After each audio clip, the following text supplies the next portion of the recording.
In a time where whispers of miracles and teachings of hope began to echo across the lands, John the Baptist, a voice crying out in the wilderness, now found himself confined within the cold, unyielding walls of a prison. Despite his circumstances, news of Jesus' wondrous works reached even his ears. Pondering deeply, John sent two of his disciples to Jesus with a question that weighed heavily on his heart.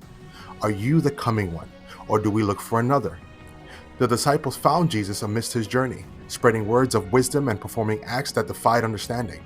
To their question, Jesus responded not with direct claims, but with evidence of his works. The blind regaining sight, the lame walking, lepers cleansed, the deaf hearing, the dead raised, and the poor receiving the good news.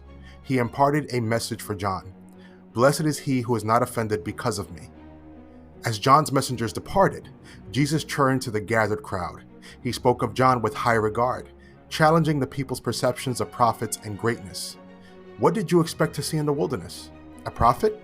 Yes, and more than a prophet. He proclaimed John as the herald of a new era, a fulfillment of ancient prophecies, yet humbly placed even the least in the kingdom of heaven above the greatest born of woman.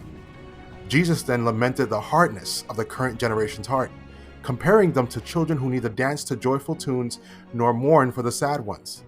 He expressed sorrow over the cities that witnessed his miracles but did not repent, notably Chorazin, Bethsaida, and Capernaum. He foretold a harsher judgment for them than for infamous cities of old, like Tyre, Sidon, and Sodom. In contrast to these woes, Jesus offered a message of hope and rest. He thanked his Father for revealing these truths to the humble and unassuming, and not just to the wise and learned.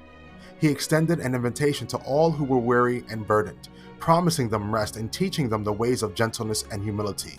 His yoke, he assured, was easy and his burden light.